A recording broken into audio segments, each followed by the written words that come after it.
Every so often, the hosts of Triple Click get together to decide which 10 games are the greatest of them all, which games get to be a Triple Click pick. Welcome to Triple Click, where we bring the picks to you. This week, after 3 long years, we're finally updating Triple Click picks, and we have got a lot of games to consider adding to the list. Which games will make the cut and which games will go? Stick around to find out. I'm Kirk Hamilton. I'm Maddy Myers. And I'm Jason Schreier. Hello. Hello. Hello. Hello, hello, hello. Hello, my friends. Did I tell you guys that I'm going to Japan in like 3 weeks? You didn't. I guess you did, because we've been scheduling around it, and I think I knew you were traveling, and I think maybe I knew you were going to Japan. But anyways, that's very exciting, and listeners didn't know that. It is very exciting because the reason I bring it up is because I've never actually been to Japan, which is kind of crazy because I've been covering the video game industry for many, many years and have written and have loved Japanese games for many years, but I've never had an excuse to go to Japan, and so now I'm going. And what's the excuse? It's a few things, various projects, secret projects, and Tokyo Game Show is that. Oh, sure, week. yeah. And it'll be fun. But if anyone out there wants to send me some tips of places I should go, I'm going to be staying in Shibuya in Tokyo. And if anyone wants to give me tips for navigating Tokyo or for what to do and see and eat there, please do let me know. I think because you play Persona 5, you should be fine on the metro. You should be fine getting around. I think and you should be fine on like schedule orientation and just how long it's going to take you to do each activity. You'll know all the best places, right, to where to get a burger. Where to do some batting at the batting cages. Shibuya Crossing is in Persona 5. That's like the kind of like the Times Square of Tokyo, and it's pretty. It plays a pretty prevalent role in Persona 5, so you see it a lot. Mm-hmm. So yeah, I think of it as being in The World Ends With You, because that game is primarily set in Shibuya, like on the square, right? You kind of walk around there a lot in that game. Sounds about right. I'm going to be killing demons on the bottom screen while I'm walking around Shibuya. You have to split your brain in two. Good luck. We are a listener-supported show, and that means that our listeners make it possible for us to occasionally take trips around the world for cool projects. And if you want to support our show, you can become a Maximum Fun member at MaximumFun.org/join. And we super appreciate everybody who supports our show and supports the creation of Triple Click. It's the only way we make any money on this show that we spend so much time making and are having such a good time creating. And yeah, if you sign up, you get a bunch of bonus episodes. We've made so many bonus episodes over the years. There's a huge treasure trove. I've actually enjoyed seeing a few different people on the Triple Click Discord mention that they finally became a member. One person, I think, was gifted a membership, and another person just signed up, I think, after a long period of taking a break. And they have been just binging all of the bonus episodes and having a good time, and that is very cool to see. And also a nice reminder that you could buy a membership as a gift for somebody if you wanted. Even if you're already a member, if you want to support the show a little bit more and you know somebody who might like all the bonus episodes, you can buy them a membership as a gift, and then they can listen to us talk about all kinds of things like Christopher Nolan's The Odyssey and a spoiler cast on Resident Evil Requiem. And starting last fall, The Sopranos. We've been talking about the TV show The Sopranos. We have supersized episodes about that television show, which we have been rewatching. And we will be releasing the third one of those, which is going to cover seasons 4 and 5, I think in a couple of weeks, right at the end of August. That'll be our next bonus episode. And then in the fall, we've got all kinds of fun stuff planned as well. So lots of bonus stuff, and you can support our show at MaximumFun.org/join. All right. So we have been answering a lot of questions, listener questions on the show lately. We've been doing a lot of mailbags. And one question that we have not answered, but one that has come in many times is, when the heck are you going to update Triple Click picks? Because we haven't updated the Triple Click Picks in a while. Now, in fact, it's been so long that I think I should probably explain what Triple Click Picks are, because there may be people who started listening to this show and aren't even aware that Triple Click Picks exists. There maybe some people since September of 2023. Yeah, we may as well say just how long it's been. It's been 3 It has years. essentially been like half the length of this show's existence since we updated Triple Click Picks. So when we started the show, we had this idea of, wouldn't it be cool if there was just a list of 10 games that were the games that we unequivocally recommend. 10 games that the three of us all love, that we would just be your go-to if you just are getting into video games or you just are looking for something new to play. Look at that list. Anything on there is going to be good. And if you're kind of like this show and you feel like you kind of understand our tastes, you're going to get a game that all three of us like. And also those 10 games kind of represent Triple Click in a way. Like they're a good frame of reference for listening to our show because we talk about them a lot because they're all games that we really like. We have updated the list a few times, and each time we add a game, we have to remove a game. And there is a helpful sort of paste bin that a listener has maintained that has the whole change log. And I should say up top, if you hear these 10 games that we're about to list and think, oh, but I want more, you could actually play any of the games in any version of Triple Click Picks and you'll be getting good games. So we'll link to that complete sort of update history of the Triple Click Picks in the show notes so you can follow along. But today we are going to make an update to the list of Triple Click Picks, to the list of 10 games that we think you should play. And there are a lot of contenders because it has been 3 years since we updated the Triple Click Picks list. So I am looking at the list. We've all got it right here. Jason Schreier, how about you read the current list of Triple Click Picks? Sure. The current list in order of name length, Kirk Hamilton's specialty. Very important order. Yes. Number 1, Elden Ring. Number 2, Outer Wilds. Number 3, Disco Elysium. Number 4, Hollow Knight. Number 5, Metroid Dread. Number 6, Baldur's Gate 3. Number 7, Marvel's Midnight Suns. Number 8, Return of the Obra Dinn. Number 9, The Case of the Golden Idol. Number 10, The Legend of Zelda, Tears of the Kingdom. What a list. That's a strong Can list. we just say this list is so great that I feel like we can understand perhaps why we wouldn't have updated it in a while. I mean, I know we're going to make some changes. I thought you were today. going to say this list is so great that we shouldn't change it. And then Honestly, So did I. there was, It's like, there Maddy, was no. a part of me that read this list and was like, I really like all these games still. I really like these. We're going to change it, though. It We're is going to do it. possible that we'll discuss and debate and we'll wind up not changing that list. I don't think it's very likely. Could happen. I just wanted to compliment our past selves. We got great taste. It's a Yes. banger list. Banger So after banger. for people who aren't familiar with the process, Kirk, do you want to walk everybody through kind of how we handle this? Yeah, we're going to go through a list of contenders and we're going to then sort of look at the list. And it's basically a balancing act between what stays and what goes. And I think generally, each of us thinks of the list differently, but I would say that generally we try to think of the list holistically and not get too caught up on, okay, this for that, even though we do kind of tend to make trades, like one immersive sim for another immersive sim, one side-scrolling game for another one. Like we do kind of do one-to-one trades. We don't always. Sometimes it's just like, the list with this game on it would just sort of feel better than the list with this game on it. So it's a little bit of an arcane process. Yeah, I do think that we try to have a variety of genres here because I think part of the idea is that if you are not a big fan of, I don't know, big, meaty role-playing games, you should still be able to find other games that you would appeal to you on here. Right. I think that's the holistic view of the list. Mm-hmm. We don't want to just have a big list of, big, long role-playing games or a big list of, puzzle games. It's going to have some variety, and we try to maintain that variety with the switches that we make. So now let's get into contenders. So the first list of contenders is a list of tested contenders, according to science, or at least I'm saying this is somewhat scientific in that most of the games on this list were on at least 2 of our top 10 lists for the year that they came out, our top 10 individual favorite games of the year lists. There's a couple there that we decided to just talk about. Like, I think Cyberpunk may have actually only been on my list. So, there's a couple there that don't qualify for that. But pretty much these are like games that at least 2 of us picked as favorite games of the year. So, Maddy, how about you run down this list of tested contenders? This is the first list of contenders. Okay.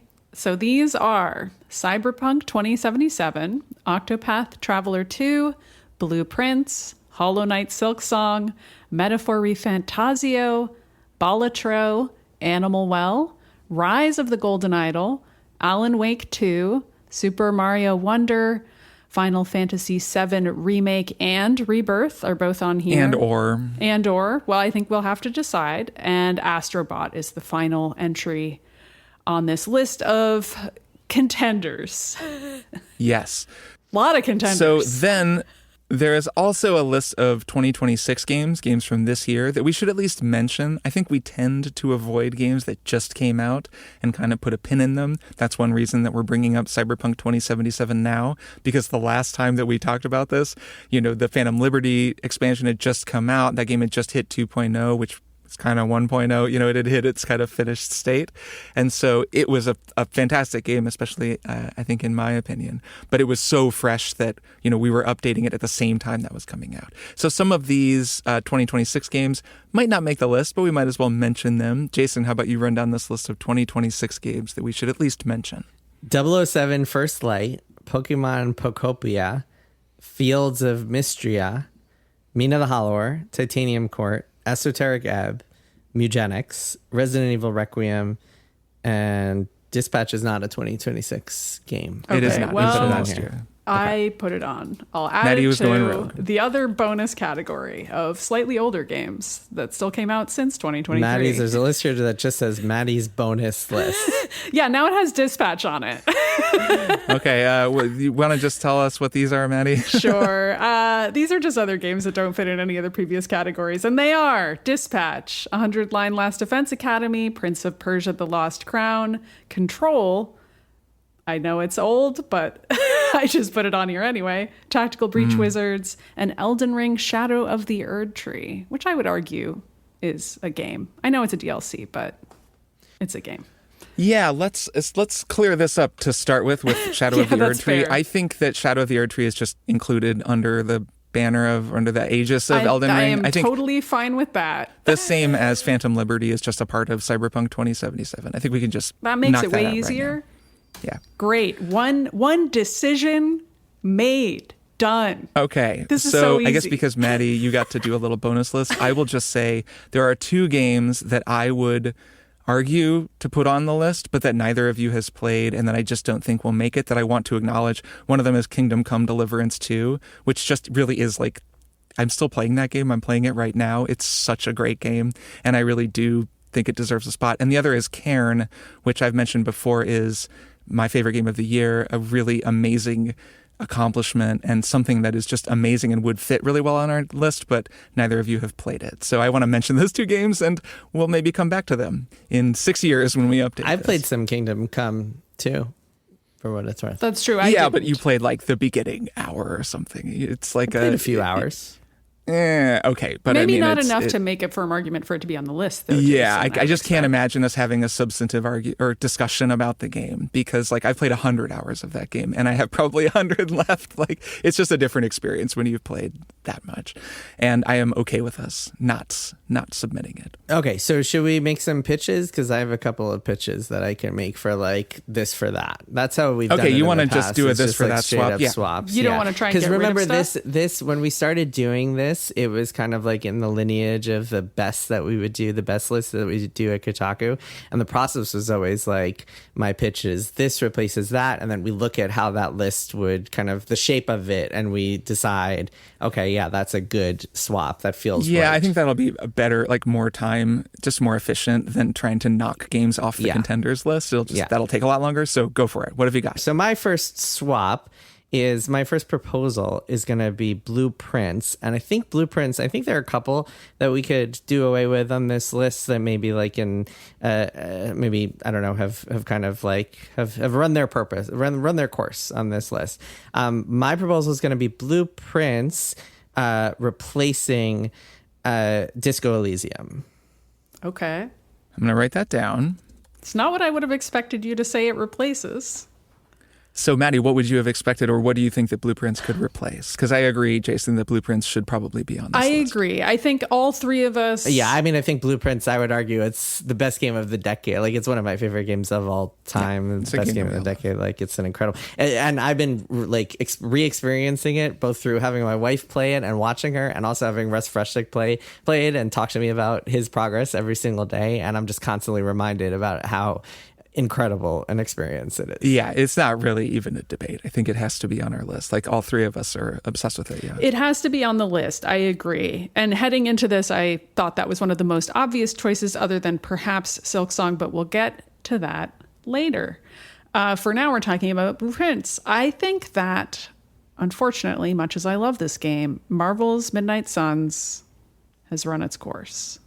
And I realize that I'm proposing a swap of a completely different genre of game here by suggesting Blueprints replace it. But yeah, I'm fine with that. I think that's a weak entry too. I think it's one of the weakest links of the list, much as it may be a great game. I also think we might have other ones that could swap in there too. I was just proposing Disco because that to me feels like it's maybe run its course on this list.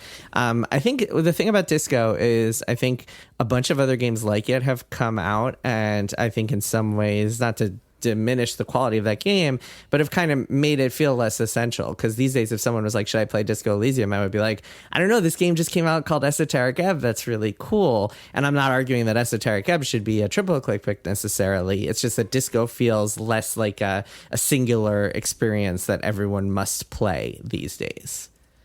So let's just say for now that we know Blueprints is going on, and we can talk about what it replaces in a little bit. And I, for what it's worth, agree with you about both. I agree with both of you about Midnight Suns and Disco Elysium.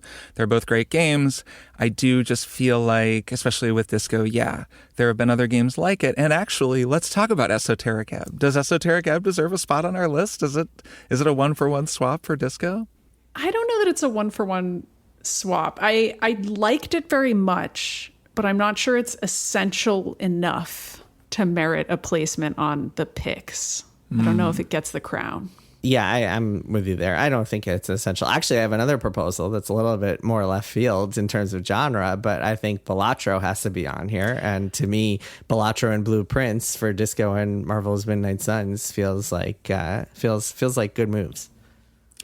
I don't know. Yeah, but Balatro, that's a tricky one. It's really great. I've played it a million hours. We always wind up playing it on stream. We're all obsessed with it.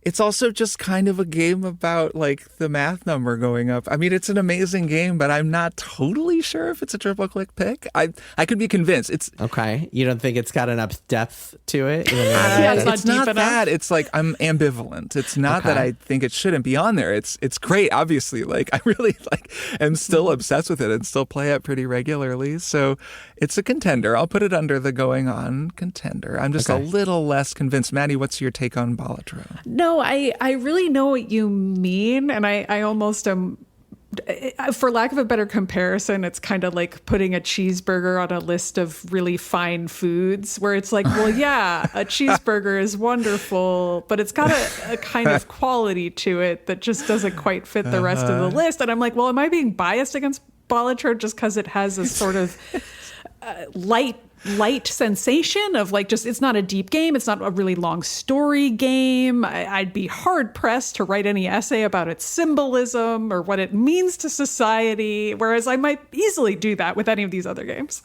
Balatro is more of a time waster game than any of the others on our list. It's just what a time waster game. It's like, not a cheeseburger, but it's a bag of jalapeno kettle chips. Which you're obsessed with. Yes, yeah, that's exactly. high praise. Just like Balatro. And I'll open the bag. But you wouldn't put it on your top 10 list of foods. Right. I would open the bag, and every time I will just eat the entire bag if you don't take it away from me. And I can't even and maybe feel a little sick. And I wouldn't fault the artistry. Like, it is an exceptional combination of flavors that the people at Kettle Chips have come up with. Just like Local Thunk has come up with an exceptional combination of elements. Chips is a perfect analogy for what Balatro is bringing to the table. And I too love chips very much, but also very similarly have been known to eat an entire bag and feel a little ill, and also have been known to play a little too much Bolletro and feel a little bit like maybe I wished I had spent that time doing something different, playing something else. All right, I put a little question mark by it. Let's move on.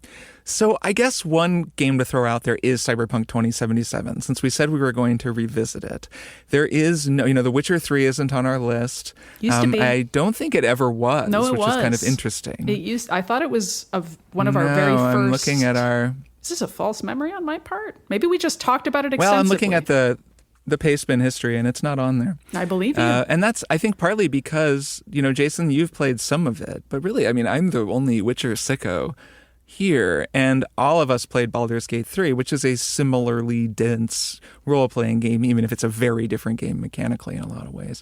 And I guess to throw Cyberpunk out there or to finally put it to bed, I would be happy putting it on this list. I think that it's really good.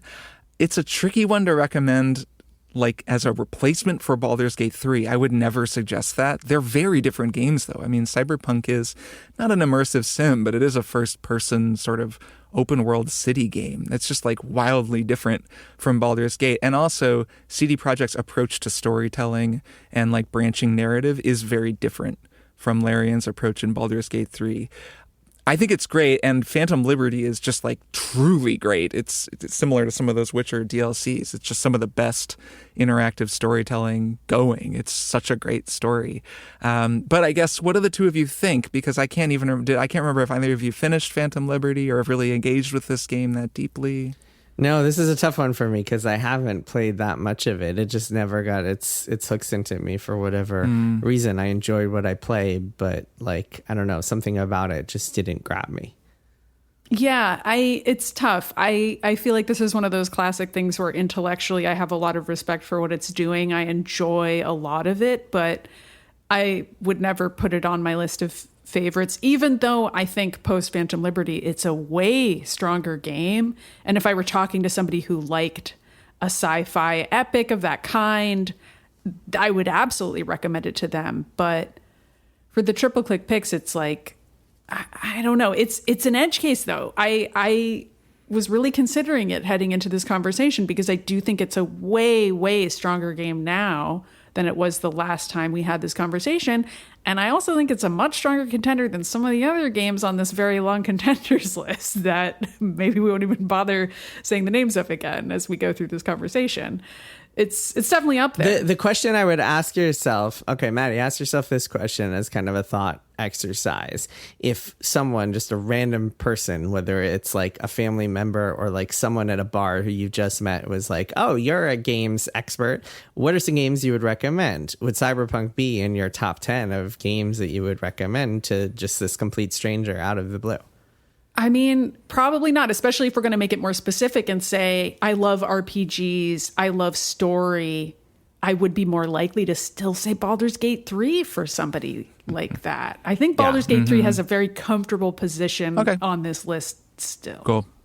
And I think with that kind of game, especially with a game that's a 100-hour role-playing game that's all based on story and branching decisions and choices you make and yada, yada, yada, cutscenes, it feels like 2 on here makes it a little too heavy, makes a little too much of that. I don't know. I sure.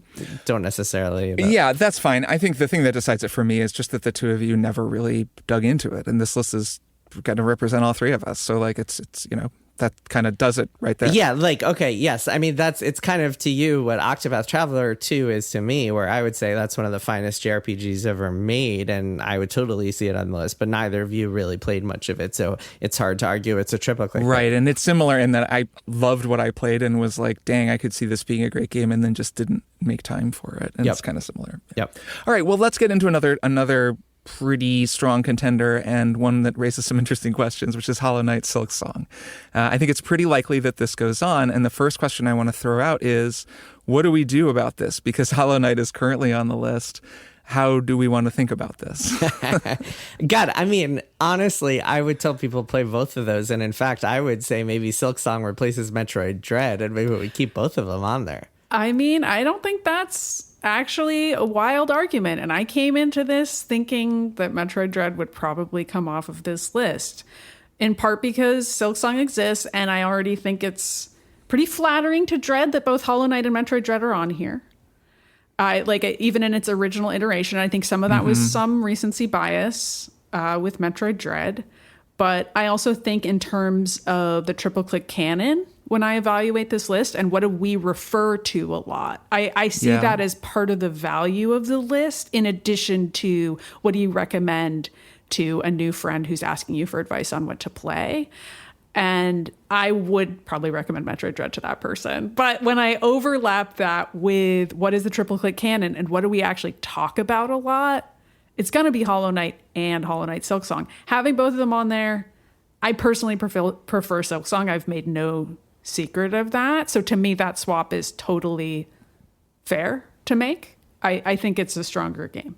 But I also can see the argument for keeping both. I got to say, after I finished Silksong in September of last year, I immediately jumped into replaying all of Hollow Knight. And my goodness, I mean, it's still astounding. It's still phenomenal. And the two of them they complement each other really well because they feel so different to play that you never really get sick of the formula, no matter how much you're playing both of them. So, okay, but here's another counterpoint. We have Legend of Zelda Tears of the Kingdom on here, and I would say that game and Breath of the Wild have a similar relationship.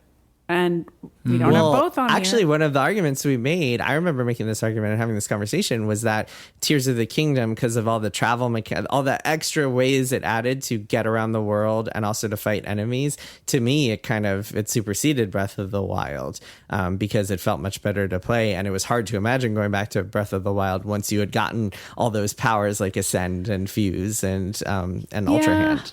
I mean, I still really enjoyed going back to Breath of the Wild regardless. So even though I understand the argument, I also still think Breath of the Wild has its charms, and Hollow Knight similarly to me feels slower, not always a bad thing. Doesn't have all the characterization that Hornet has. She's such a beloved character to me now that's a really weighting Silksong in its favor to me. And so to me, they have kind of like a similar comparison point. But yeah, I mean, I remember when we made that argument. What do you think, Kirk? Yeah, I have a few different thoughts, I guess. One big difference is that Hollow Knight is quite a bit easier than Silksong, and Silksong is very, very difficult. And that's always my hesitation with recommending it to people, is that game is hard as nails, and it gets particularly difficult in the back half, where Hollow Knight has its moments of difficulty, but it is baby town frolics compared to Silksong. Like going back and playing Hollow Knight after playing Silksong, it's just a much, much more straightforward game, and the encounters just are not as difficult. It's just not even close. So that's kind of an interesting one with the recommendation, because I would definitely recommend people play Hollow Knight first if they're, thinking, oh, I'm starting to get into these games, or I know I have a lot of friends whose kids are getting old enough to play these kind of more difficult games and they want to get into some of these, more advanced side scrollers. They always start with Hollow Knight. I say start with Hollow Knight. That's always my advice. And yet Silksong, I agree, it's more game than Hollow Knight, and it is just, if not an improvement, it's just like an elaboration upon Hollow Knight in so many different respects. The world, the story, the design, the, crafting your build, and just the way that it feels to play it. And it's such a masterpiece and an incredible accomplishment that it does feel like it should be on our list. So I'm really a little bit torn. My only other thought is also, I think having Hollow Knight and Silksong on this list is kind of a lot. That's 20% of the list then, is these very difficult side-scrolling Metroidvanias made by like the same two people or three people. I don't feel that great Team about Cherry dominance. Having two of them. I'm fine with us taking Metroid Dread off, but I think part of why it made sense to have it on there, despite it also being a somewhat difficult side-scroller, is that it does have a really different feel from Hollow Knight or Silksong for that matter. It just feels different to play and has different mechanics, and obviously is made by a different team. So it felt like it had enough variation, whereas just literally having two Hollow Knight games on the list, it would also be the first time we've done that, right? Like we have never had two games in the same franchise. All right, here, I have a proposal. I think this is clean. I think we can take Hollow Knight off and put Silksong on. I think that anybody who's coming to this list like totally Babe in the Woods fresh can look at the history and understand that like Hollow Knight was the first one, that it's still really good, and it was on this list for 6 years. Yeah, and it's like it's an emeritus. Like it didn't lose its pick status. Right. It's still a and pick Silksong in a is a way. masterpiece, and it's the newest one, and it's, like I think that should be on there. So I think maybe we could just do a 1-for-1 swap, actually. What are you thinking, Jason? Okay. Yeah, Okay. that's fine with me. I think for Okay. balance, for balance's sake, which, again, looking at this holistically. So, yeah, I mean, let's look at some other contenders. Do you guys want to make some other proposals of like games you think should be on there? I have a couple more suggestions, but I'll let you guys go. Yeah, I'd love to hear whatever you got. Go for it. Okay, I mean, I was going to say I would love to talk about Animal Well. That's a game that I think all of us thought was pretty special. I could totally see that fitting on here. I think the only downside of that game is that like a lot of the end game stuff is kind of you need like a group of people to be working together to do it. It's kind of, some of it is kind of irrelevant today, but there's so much of the kind of first two phases, the first stage, getting the first credits, and then collecting the eggs, that you could just kind of call it after that, after getting all 64 eggs, and still have a tremendous time. And yeah, I mean, that game is pretty special. I don't know. What do you guys think? What do you think, Maddy? Yeah, I liked Animal Well a lot. And I do like the idea of having a game that is a side scroller and sort of pays homage to games of that ilk and the specific pixel art style that it has. We don't really have another game that has that flavor. And so I like including it artistically. Oh, I didn't propose a swap, but maybe that's what takes Metroid Dread's spot. Mm-hmm. Yeah, I think also spiritually there's something to that makes sense to me. It's a little Metroid. Something Metroid. Mm-hmm. Yeah, you get your items. The items allow you to pass things. And you know what I think is really clever? It really evolves the Metroid formula in a way that I haven't really seen before, in the sense that every item in the game has multiple functions, some of them hidden and some of them really clever, in a way that most Metroidvanias don't do. In most Metroidvania games, your item is your item. In this, it's like, well, your Frisbee, you can use it to fling it at things, or you could friggin' ride on it if you learn that, and the feeling of learning that you could ride on it is pretty cool. Yeah, I'm not opposed to putting Animal Well on the list. That's an unexpected one, but it does kind of fit. We're looking at, I'm just going to add it here, and I do feel like Metroid Dread, that's a great game, like a really great game, but also I haven't thought about it in a long time, and when I see it on the list, it's a little like Marvel's Midnight Suns. Actually, I think about Marvel's Midnight Suns a lot, especially with that new Star Wars game coming out. I've been thinking like, man, I loved Midnight Suns. It was like the best game of that year, and I can't wait for the Star Wars one. But at the same time, with Metroid Dread, it is a little like, okay, that's a great game, but it isn't like Hollow Knight, where I still think about Hollow Knight every day, like a few times, just ambiently. It's just kind of always on my mind. Thinking about Hornet, it's like Kirk is like that meme in bed where it's like his wife lying next to him saying, "What do you think he's thinking about? Other women?" And he's just got Hornet in his thought bubble. Yeah. The thing is, I will say that like I don't think about Animal Well all the time either. That's not like top of mind. That's the thing for about me. a Metroidvania. But hold on, this list isn't 10 games we think about all the time. It's 10 games that we would holistically recommend to people. Yeah, I know. I'm using that as just one rubric of just sort of like, did this game make a big enough impression on me that it's like still something I think about and reference? And it kind of isn't. Well, what is another game that you think about? Let's talk about a couple of more like serious contenders, and then we can figure out exactly what. Yeah, a few more contenders. All right, so one thing that comes to mind is actually Dispatch. Should we think about Dispatch? Let's talk about it. Let's talk it through. Dispatch was really cool. It was really good. I loved it, and it made my game of the year list. I think, Jason, it made yours as well. Yep, definitely. Yeah, it didn't make mine, and yet I am the person who brought it to the table Which today, is funny. which I think is part of why I brought it, was because I was like, well, I know this wasn't on my list, but this is actually a game I've thought about a lot since I played it. I'm not gonna amend my Game of the Year list. That's not how Game of the Year lists work. But I think that it did something really interesting, and I don't think about it every day like I do Hornet, but I have thought about it a lot since playing it, and I think that it was good. I think it's a good game. I don't know. I don't have anything else deep to say that doesn't spoil the story of the game, that I think is actually really worth experiencing. And that's part of why that's part of the value that I think it offers, is like feeling like a TV show where your choices actually impact how the TV show plays out. And that experience is pretty special. Jason, what do you think about Dispatch? Yeah, I don't know. I'm of two minds. Yes, it was one of my favorite games of last year. Yes, it's a fantastic game. But I think if I were recommending it to someone, there would be a little bit of a caveat, which is that like the management, the actual gameplay of it can be a little bit of a drag. And you can get to moments where you're just like, I wish this was over so I could just see more story. At least for me, that's how I felt playing it. And the hacking mini games are kind of like whatever. So that makes it a little bit tougher of a sell. I also, I don't know. I remember we talked a little bit about this, but like I wasn't 100% thrilled with like choices leading into certain like outcomes of choices in some ways. I don't know.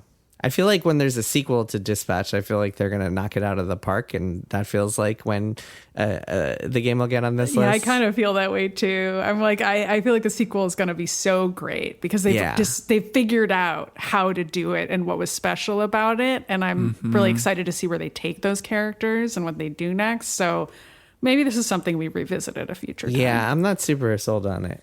Yeah, I think that as much as I think of the three of us, I liked the dispatching gameplay the most and found it to be pretty characterful and fun. Yeah, I agree. I really like it as a contender for the list just because it's so different and it really fits in this cool place where you put it on the TV and you play with a group of people and it's like watching a really good show. But also, considering what it's up against, you know, if we're not putting Cyberpunk on there or Octopath Traveler 2. I mean, Cyberpunk could make a late game play for the list. I mean, we'll see what happens. But Can I just say, two things I want to say. One is I think Big Walk will make this list. I think it might be too soon, but I think Big Walk is going to make this list. I thought about Big Walk heading into We still got to unlock the monorail. Yeah, we got to play more. Once we get the monorail, it's going to be over. It's going to be over for all these games. It'll just be one Can I pick. make another pitch? Can I make another pitch? Yeah, go. Mina the Hollower. Yeah.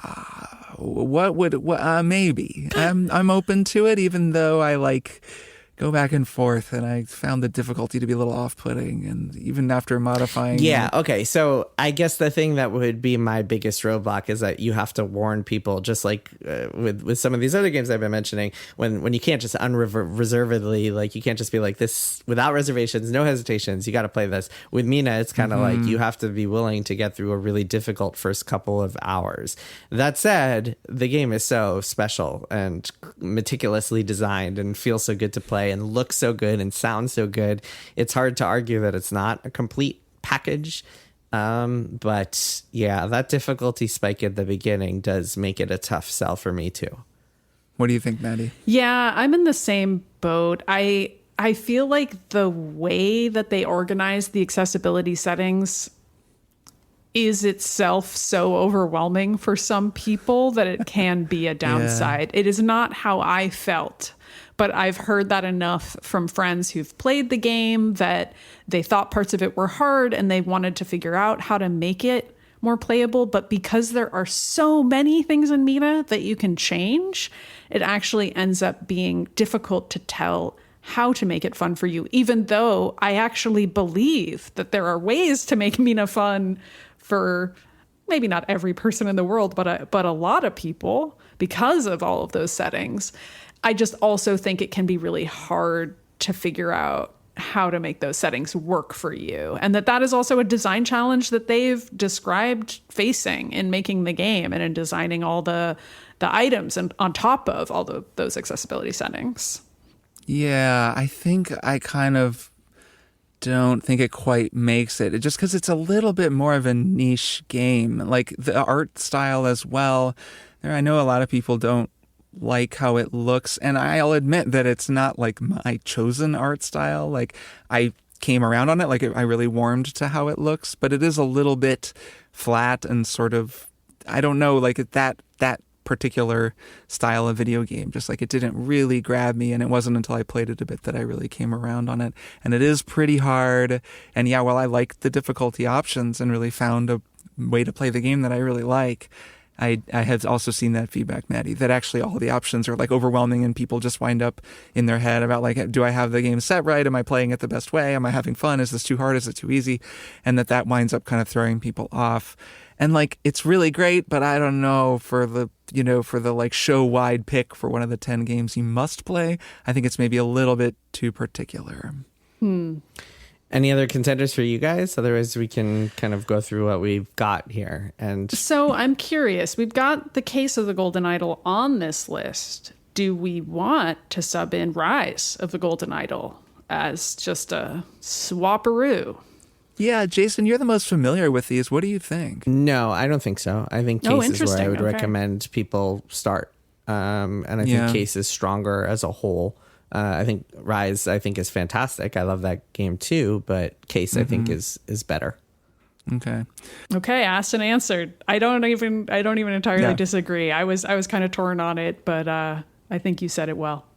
That's true. Thinking it through, they're all doing the same thing, and so you might as well start at the beginning. It isn't really like a Hollow Knight to Silksong thing where the sequel expands and explodes like so many of the ideas and moves in all these new directions. It really is almost like one huge game. You could just play Case and then Rise. And if you play Case and like it, presumably you'll just be like, oh, sick, there's a whole other one with a bunch more puzzles I can play. With references to the first and so on and so forth.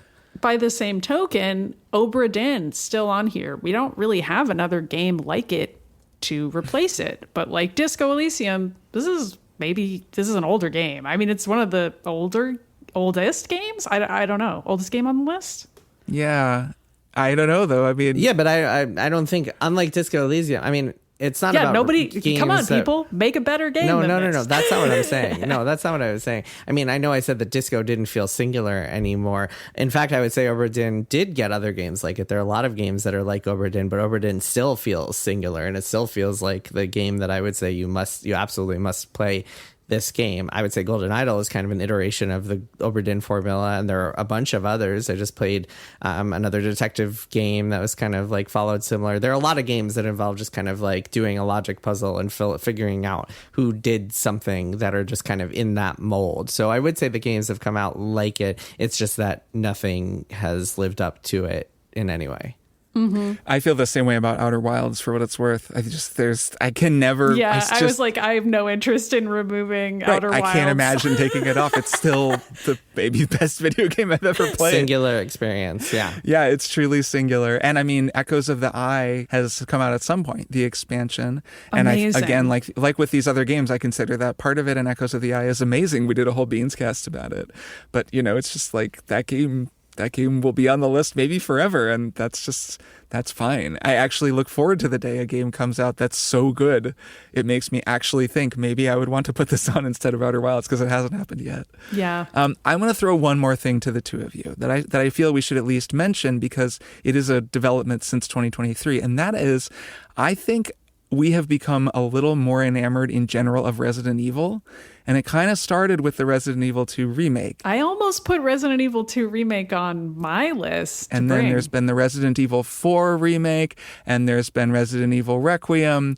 And like all of these games are fantastic. I've really fallen in love with them. But I feel like as a show also, we've really gotten into them. And thinking about all of them, I would say, would we want to consider Resident Evil 2 remake as one of these 10 games?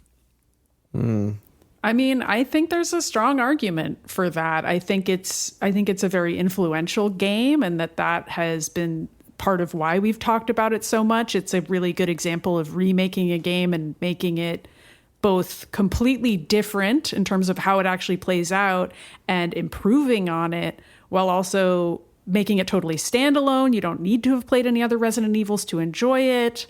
I really like it. It's scary in the right ways. So yeah, I'm very open to including this. I certainly think of our going on maybes. I'd sooner put that on than Balatro, for example. Jason? I'm not really convinced, just because I think that Resident Evil 2, two big weaknesses that game has. One is that if you want to see the whole story, you have to play from both sides, and it's so repetitive to play both sides, because whichever side you didn't do, you're doing a lot of the same stuff you already did. Two is that I think that game loses a lot of steam after you leave the police station and becomes a little bit more grindy and just kind of following this more linear path and just was way less interesting to me. If there was a Resident Evil game that was all the equivalent of the police station stuff in RE2, then I would be totally on board for it. But to me, I don't know if any of those Resident Evil games I've played, I feel like I would just kind of unreservedly recommend to people. That would be the volley I would send back to you, which is that I don't disagree with any of that. And in our discussions of Requiem, we did say many times, this is a lot like Resident Evil 2, but it doesn't make the same mistake, specifically with the replaying, and you kind of just play it one time, but you still get the variety and stuff. I don't know, Requiem, but it also has some weaker parts, like when Leon in Raccoon City gets a little repetitive, gets a little monotonous, I would say. I don't know. It doesn't feel to me like the same caliber as these other games. Yeah, that's fine. Throwing it out there because I think we've become more and more Resident Evil pilled over the years, and maybe Code Veronica will nail it. They just haven't quite released the right one yet, but at some point, right? It might. I think at some point I could happening. see a Resident Evil game being the one that makes it onto this list, only because those games I think do kind of check all the boxes for all three of us. Well, okay. This is another way for me to bring up Control again, which also an old game, hasn't been on the list before. Resident Evil inspired, just incredible aesthetic in this game. And since it came out, it has accessibility, easy mode stuff in it that wasn't there at launch. And I know that was something about the game that, at least for me, made it harder to recommend. And now I'm far more likely to recommend Control to people in my life who want something that's like a really interesting science fiction shooter experience. So I hereby present it to the panel. Yeah, it's an interesting one. I'm not sure that I wouldn't put Control on the list, maybe over Animal Well. I don't know. It's different, but it's kind of a Metroid type game. It is, yeah. It's cool. It's just that it's like getting a sequel right now. That's kind of neither here nor there, but it's about to have a sequel. Yeah, and it's like, why not Alan Wake 2? I think I would recommend Control over Alan Wake 2, as much as I absolutely love Alan Wake 2. That's a more particular experience. The survival horror part of it, the action isn't quite as fluid, where Control is really fun. By the time you're flying around and destroying the levels and just fighting huge rooms of dudes, and the world, the story, the setting, it's just so kind of evocative and addictive. I found myself, I just kept wanting to play that game just because I loved each new weird area that I'd find and each new thing I learned. So I think Control over Alan Wake 2, that's an easier one for me to make as a recommendation. But I don't know. Jason, what do you think about Control? I loved Control. I don't remember enough of it to be I would recommend this wholeheartedly at this point. It's 7 years old. A sequel's about to come out, which I do think is here or there. I do think that's an important part of this, because we could be playing that a month later and be like, holy crap, this is so good. This should be on the list.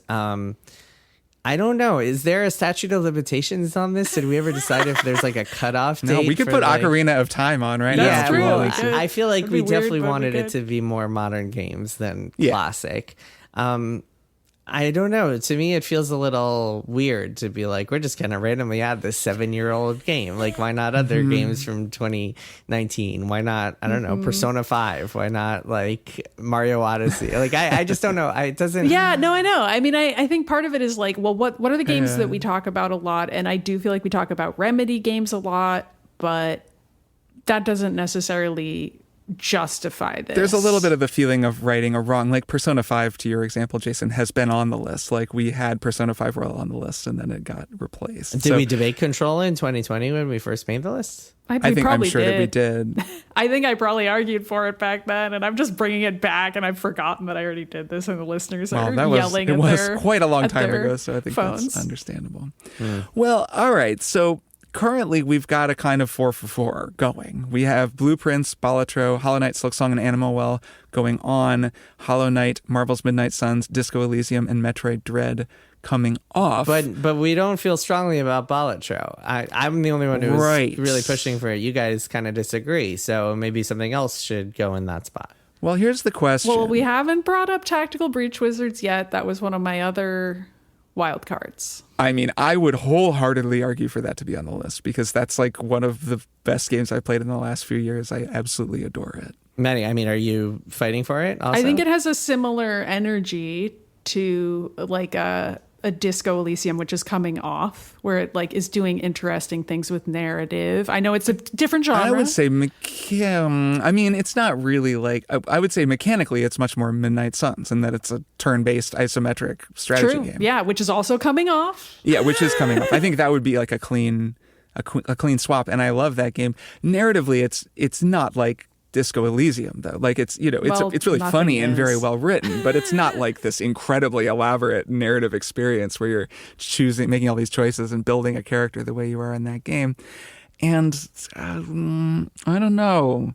It's tricky because taking Disco Elysium off definitely removes like a huge serving of narrative from the list. Well, hold on. Let's put a pin in Tactical Breach Wizards because Maddy, you suggested it, but actually, let's not put a pin in it yet. Maddy, you suggested the name, but you didn't say like you're fighting for. Are you fighting for it as hard as Kirk is, or you just brought it up just to discuss? I would sooner put Tactical Breach Wizards on than Balatro.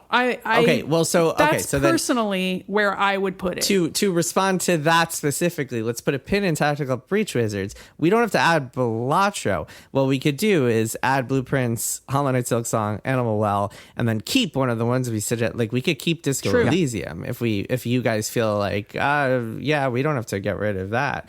I was just making it as a suggestion. Like that's still a phenomenal game. I was making it as a suggestion to remove just because it doesn't feel as singular as it once did. Could still very well be on there. We could talk about keeping on Midnight Suns or Hollow Knight or Metroid Dread. Like any of those could stay on. If your argument is just that like Tactical Breach Wizards, you'd rather put that than Balatro, I don't think that's a strong enough argument. Then again, Kirk is very much pro Tactical Breach Wizards. If you also feel the same way, then that's another conversation entirely. I don't think anyone likes Tactical Breach Wizards as much as Kirk Hamilton does, maybe including like the people that made it. So I can't compete with him there. I do love it quite a bit. And I think it has a strong case, but it also has that case where I'm like, I haven't thought about it since I played it. It's not really in the triple click canon in the sense that I don't know that we talk about it a lot. I'm not sure I'd recommend it in a conversation with somebody that I just met. It's unusual. It's sort of iterating upon ideas in games. I don't know. It's in a weird category in my mind, but I do love the game. Yeah, I definitely wouldn't like wholeheartedly recommend it to anyone as much as I enjoyed that game. To me, it's too niche of a genre and too specific, and you really need to have kind of tactics brain to be able to really enjoy it, especially later on once more things open up and you really have to make smarter decisions.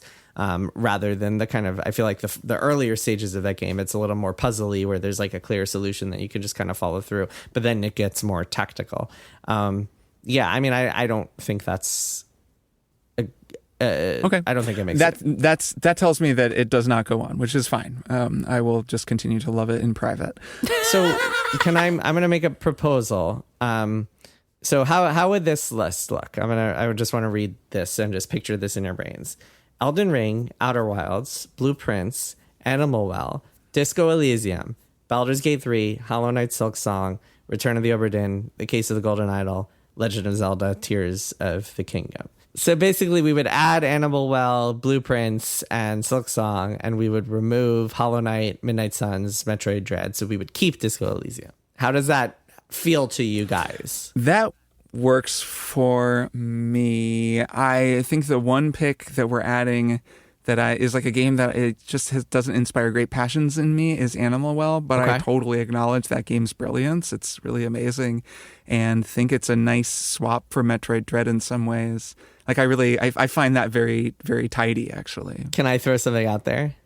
What if instead of Animal Well, we keep Hollow Knight? I knew you were going to say that, and I almost said it at the same time as you. I think the list is stronger with Animal Well instead of Hollow Knight. I think I'd rather have Animal Well there. And it's a little bit metagaming, but I think that just having Hollow Knight and Silksong on there is basically just sacrificing one slot on the list, because I think like taking Hollow Knight off, like this gives us the opportunity to recommend one more worthy game. So I would rather have Animal Well. Okay, so then the other question is, if you guys look at like or think about other contenders, is there anything you think should go on here, whether in replacement of Animal Well or replacement of something else, or are you happy with this current state of this list? All right, so Kingdom Come Deliverance too. No. I'll do one last one here. I don't know that I'm going to win this argument, but I will say, instead of recommending Metroid Dread to people or a Hollow Knight game, what I actually tend to recommend is Prince of Persia: The Lost Crown, just as a Metroidvania game that includes so many things that make that genre easier for people to parse. It is not as creative as Animal Well in terms of its item selection, but it is just a joy to play. It's so polished. It's accessible not according to what people mean when they use the word to describe settings, but what I mean when I'm talking about people who don't play that many games and are like, I just want to try a Metroidvania and see if I like it. Prince of Persia: The Lost Crown comes up a lot for me in terms of just everyone will like this kind of a game. I think it's very strong as just a Metroidvania recommendation. And it's one that I return to a lot in my personal life, recommending games to people. Yeah. That art style. It's not even the art style. I think it's hard to compare it to Animal Well. This is part of why I'm like, I don't think this is going to win. I think it's good. I think that's like, it's a really solid recommendation in exactly the way you're describing, because it really is like, it's not just well made, it's exceptionally well made. It's just that there are two Metroid style 2D games on here, and they're both really special, Silksong and Animal Well, or they're special in a different way. Yeah, they're each special in their own way. The exceptional Ubisoft down the middle game, I just think doesn't quite make it, given that we're already celebrating the slightly more special and unique games. So I think Animal Well and Silksong are stronger. This is making me feel pretty confident about our Animal Well pick, actually. I feel like it's really stood up to scrutiny in a lot of ways. I have another out of left field Okay, go. contender pitch. Go. Instead of Animal Well, the Final Fantasy Tactics remaster. This would be between the two of you, because I don't know if I can go that, with you down this, Jason. It's so fiddly by the end. I was doing so much fiddling. Actually thinking about, even listening to the two of you talk about it, it's so wildly complex and sort of unforgiving. And I loved doing that, but there were a lot of times where my wife was watching something on TV and I was just messing with my guys for hours. Okay. And I just don't think that many people have the brain chemistry to want to do that. You and I do, but it's not a wholehearted recommendation. You know what I'm saying? Fair enough. All right. Well, that's a pretty good list here then, I think. I think that we've maybe kind of done it. I mean, are you two feeling good about Animal? Because I pitched it. I'm very happy with Animal Well. But I just want to make sure there are no reservations here. Okay. Yeah. No, I'm not speaking abstractly here. I think it's a good list. I think it works for me. You want to read it before we break? I will. Before I read it, I will say that, we mentioned a bunch of contenders at the beginning. We didn't get into all of them. I think some of them we just kind of didn't, because it didn't really seem like there was an argument. Those were all great games, but the ones that we wound up really putting forward are the ones that we three feel. There's a couple that I think down the road, I think if Metaphor Refantasio gets a Royal Edition, its equivalent, and it's got a bunch of new stuff and the pacing and some things change about it, or it's streamlined, and I think that could be a strong contender. But right now, I don't know if I would fight for it that hard. Yeah, it's possible, and I wouldn't fight for it. And also, I think that this Fire Emblem Fortune's Weave is going to wind up being the game that I kind of wished Metaphor Refantasio had been, or at least I'm hopeful. Okay. And then we might wind up just arguing for that instead. But we'll see. Yeah, I think, man, Mugenics, I think, is a special game, but the aesthetic and the potty humor makes it that I absolutely cannot unreservedly I can't recommend it. Yeah, and I think we could kind of go through all of them and make kind of similar. Yeah, I won't keep going. Yeah, okay. Right. But yeah, that's just to kind of mention those, since we did mention them at the beginning. Yeah, let me read the list. Here is the new, as of September 2026, list of the 10 triple click picks, the 10 games we think you should play in name length order. Number 1, Elden Ring. Number 2, Outer Wilds. Number 3, Blueprints. Number 4, Animal Well. Number 5, Disco Elysium. Number 6, Baldur's Gate 3. Number 7, Hollow Knight Silksong. Number 8, Return of the Obra Dinn. Number 9, The Case of the Golden Idol. And number 10, The Legend of Zelda Tears of the Kingdom. Congratulations to all of the new entrants. Strong list. Notable that none of these have one word. No games with one word titles in this list. Well, I'm waiting for the two of you to play Cairn. Just saying. Go play that game. It's really, really good. Before the end of the year, I will do my best to play it. Hey, I mean, Dispatch, we talked about it for a minute. Could have been Dispatch, but didn't make it. It had a shot. All right. Well, that was a great debate, and I think we made some great picks. Let's take a break, and then we will be back for one more thing. Hi, I'm Justin McElroy, and I host Sawbones with my wife, Sydney. I'm here with Max Fun Member of the Month, Amanda Adams. Thank you so much for being a supporter, and thank you for being our Member of the Month. Woohoo! You're so welcome. How long have you been listening to Sawbones, Amanda? It's been probably a good 10 years. I very much enjoy Dr. Sydney and everything she does, and it's wonderful to be able to support it. Let me ask you about the most important moment in your life when you decided to become a Max Fun supporter. Honestly, I am just proud I can support the people who make me hours and hours of content every week. I feel honored to do it. Amanda Adams, thank you so much. I really appreciate your support. Congratulations on your whole month. Thank you so much. It has been a good month already.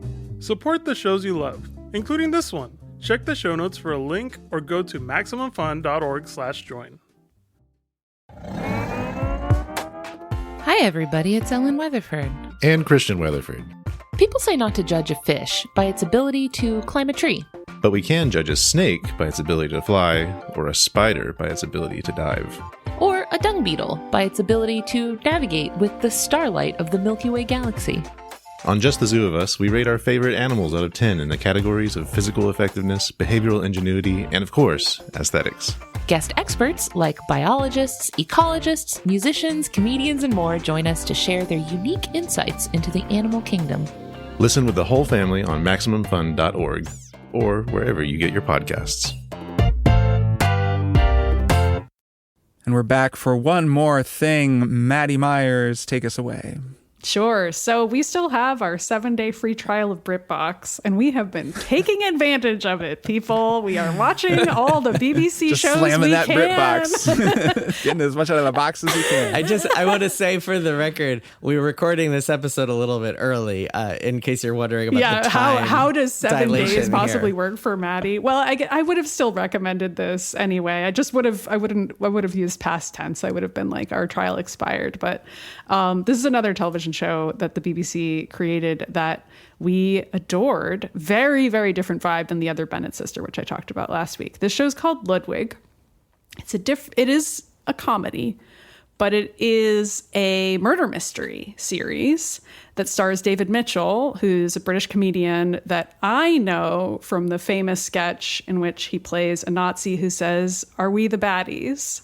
Which is... Oh, he's Are We the Baddies? He says, That's "Are we David the Mitchell. baddies?" And that is the main thing that I know him from. I believe that is a sketch from the Mitchell and Webb book, which is like the name of a comedy series that I haven't seen every episode of. Anyway, he's very funny.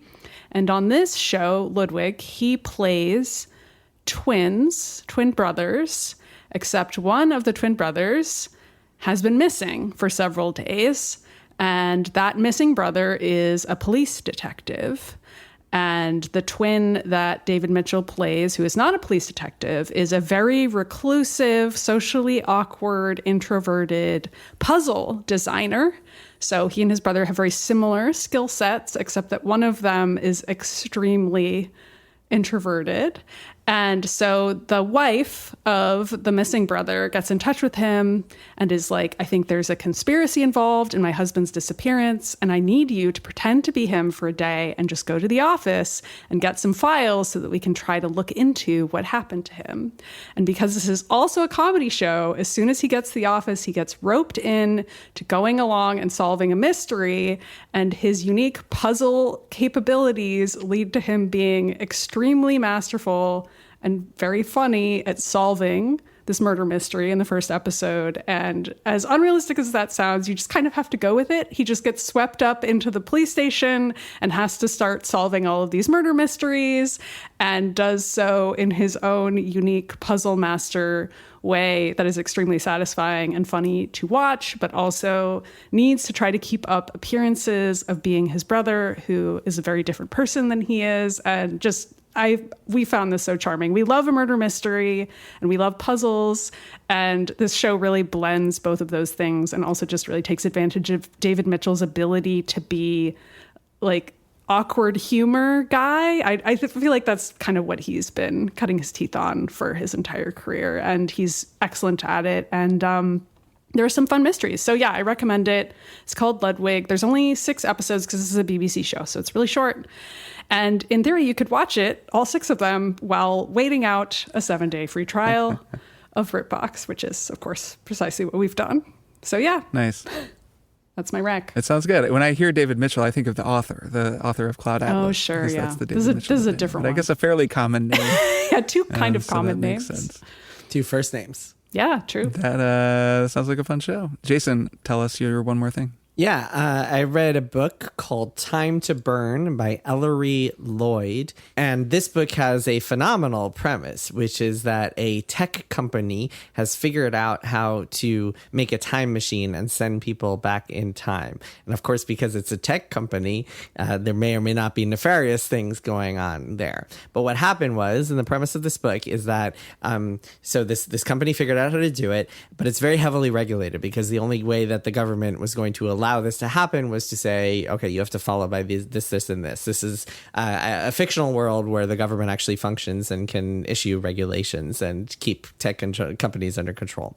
And so they can only do specific things with this time machine, and they can only send people back to a very specific time in a very specific place. It's all set in London, and what they can do is send people back to World War II era London bombing to watch the city get bombed by the Nazis, and then they go back into the present after that, and they're not allowed to change anything, and so on and so forth, because changing things can, of course, have repercussions. As for the story of this book, well, we open up in that on one of these tours where some rich people have got paid to go back in time to World War II, and then they go back, but one of them stays behind and is stuck in the past. And as time goes on, we learn why this person got stuck in the past, whether or not it was intentional, and a whole lot more. And so our main character is this documentarian who has been brought in by the tech company to kind of witness and make a documentary about the Wonder Kid founder and all the great things he's doing with his time travel technology. And she happens to start this on the day that this massive crazy incident happens, that they lost someone back in time. And so she starts filming, and they allow her to keep filming and keep working with them, and she watches the story unravel, and the story just goes from there. The inciting incident is that she realizes that the person who's been stuck in time, stuck in the past, is someone that she knows, and also someone who is not who she says she is. And then it gets into some interesting mysteries and twists and turns along the way. I really enjoyed this book, mostly for the premise, which is very fun to explore, but it's got some fun stuff in it. Also, a little bit of ridiculous stuff. And I don't mean ridiculous in terms of the actual plot, but ridiculous in terms of just how things are kind of contrived by the end of it. But still, I really enjoyed it. Really enjoyed that the way it all comes together, the way the characters' backstories fit together, and the way that it sends up tech executives, because tech executives need to be sent up these days. Once again, it's called Time to Burn by Ellery Lloyd. Really enjoyed it. I recommend it. Cool book. Nice. I'll check it out. That does sound good. I love a time travel story. Yeah, me too. Even ridiculous ones. Yeah. Well, my one more thing is a movie that I watched last week with my friend Sam, my movie buddy Sam, who we also do the thing where we roll the dice and pick a year, and whatever the D100 picks, we watch the best picture nominees from that year. So we have watched a lot of movies together, and we decided to watch a movie called Mean Streets, the Martin Scorsese movie from 1973. Part of that is because on the Blank Check Movie podcast, they are beginning a much ballyhooed Martin Scorsese miniseries, which is very exciting for that podcast. That is a great movie podcast. And also they focus on directors, and they kind of wait sometimes with some of the really big ones, like they've done Spielberg, but it's a huge commitment, right? And also it's just going to be a lot to do someone like Martin Scorsese, but they're finally doing Scorsese, which is exciting. I have not listened to their episode yet, but their Mean Streets episode is actually, I think it's out this week, and I'm looking forward to listening to it. I'll probably listen to it sometime this week. And I figured the two of you would also be excited to hear about this movie because, of course, we have watched Scorsese movies. We did a Beans cast on Casino, The Wolf of Wall Street, and Goodfellas. Mm-hmm. And I think the two of you have not seen Mean Streets. Is that right? I haven't. No, actually. I have not. Nice. I hope that you'll both watch it. It's great. Okay. I really recommend it. It's a very cool movie. This is a very early period in Martin Scorsese's career. He had made a couple of features, but I haven't seen them, like Boxcar Bertha, and there's one other, I'm forgetting the name. I think they're okay, but he was kind of still figuring out his thing. And Mean Streets is fascinating because you can tell this is a young, visionary, but it is remarkably fleshed out. It really feels a lot like Goodfellas. It feels like a first run at a lot of the ideas that he then fleshed out in Goodfellas and then kind of flipped on their heads and sort of reimagined in Casino, and then kind of just keeps flipping around and turning over and playing with. So this is a movie starring Harvey Keitel is the main character, though it also features a young Robert De Niro as the kind of antagonist, like the secondary character who winds up dominating the whole film, a character named Johnny Boy. And the plot is basically Harvey Keitel is a young man who is connected and kind of works in organized crime in New York City. His uncle is like a very established Italian mobster who kind of goes back to the earlier era. This is kind of the early 1970s in New York. And his father is Italian and kind of goes back to the older, whatever version of organized crime. And then Harvey Keitel's character has like a group of other men who are around his age, like late 20s, early 30s, all of whom are these basically like aimless, low-level, just troublemakers. They all just seem to kind of be around, trying to take advantage of people, scamming tourists, just trying to get money. But none of them are running like a really elaborate racket or are super involved in organized crime. One of their friends is a loan shark. Like that's about as high up as any of them get. But because Harvey Keitel's character has this uncle who is like a big kind of made guy, is kind of connected, he has like a sort of a status that's a little above or outside of everybody else because of that. So all the other people are kind of like Matthew Bevilacqua, whereas he's more like Christopher Moltisanti. It's interesting, yeah, and yet he is not like Christopher in that he is a kind of a more upright guy. He's Catholic and was raised Catholic and is like dealing with the guilt of what he knows he does and sort of his Catholic upbringing, obviously another big Scorsese theme. And that's in the background a lot, but you can tell in his character that he wants to be an upright guy. And Keitel is great in this, actually. I haven't seen Keitel as a leading man. He looks so young in this. He's like 30 or something. He looks like a little baby. And I picture him as Winston Wolfe from Pulp Fiction. Yeah, because that was the first time I ever saw him. But even that was 30 years ago, so nowadays is he alive? Is he still alive? I think so, yeah. And that was 20 years after this. So, he was more like 50 in that movie. He was a middle-aged kind of weathered guy, where in this he's much younger. He is still alive and he is 87. Wow. Good for Harvey Keitel. Mm-hmm. So he's great. And De Niro is remarkable. Like he looks like almost a different person at times. He's so young.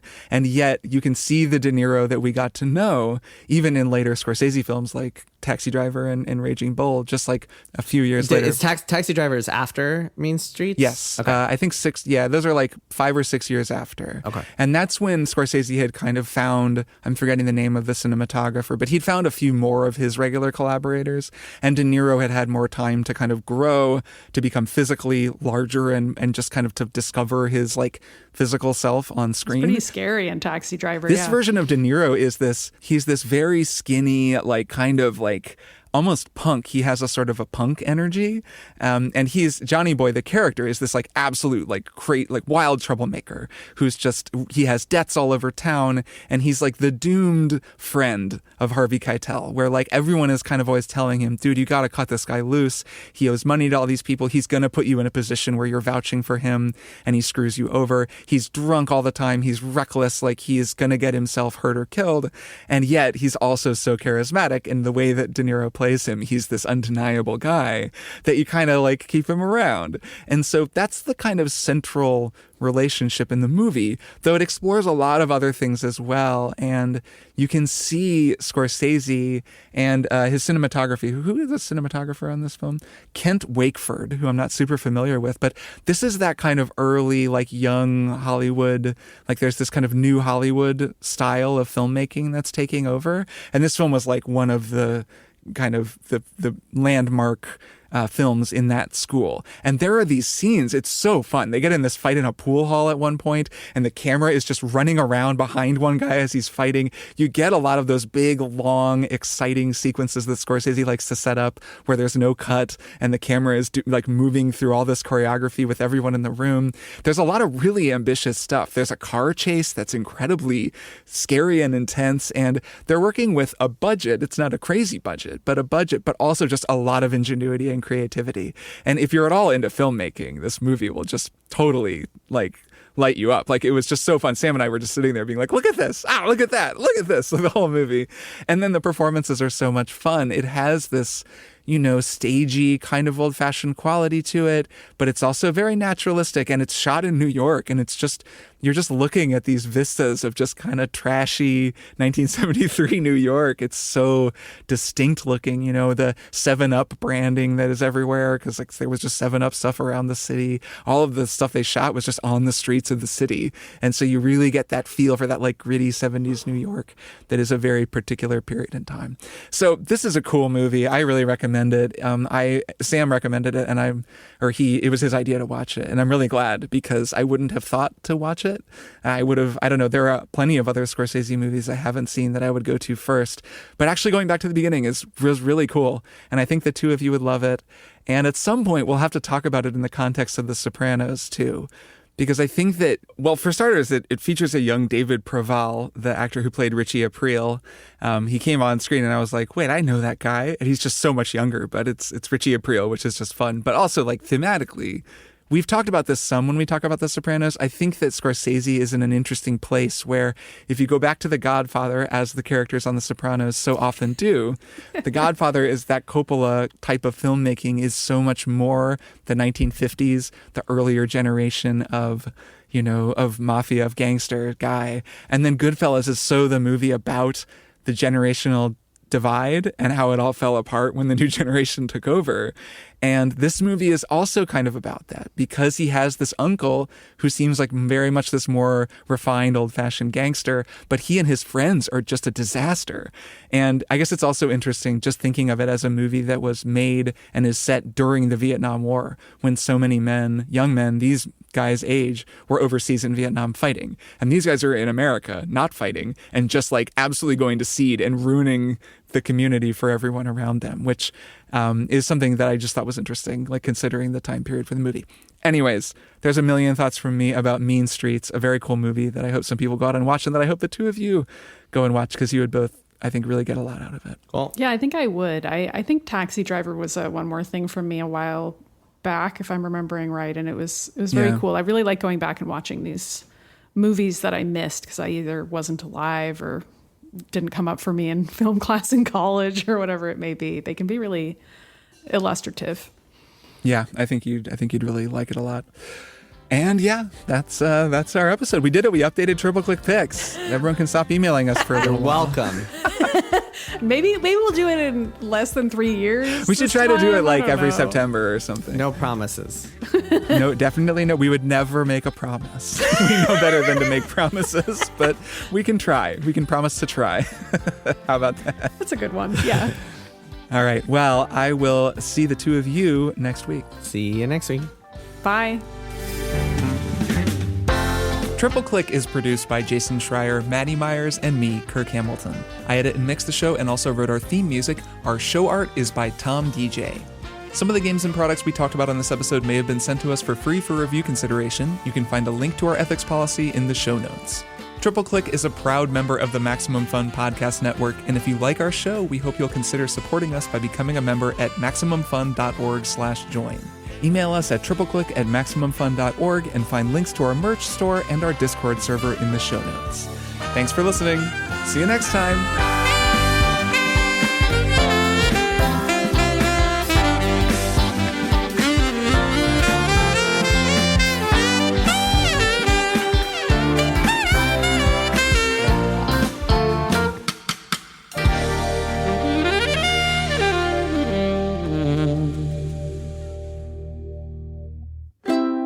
Maximum Fun. A worker-owned network of artist-owned shows. Supported directly by you.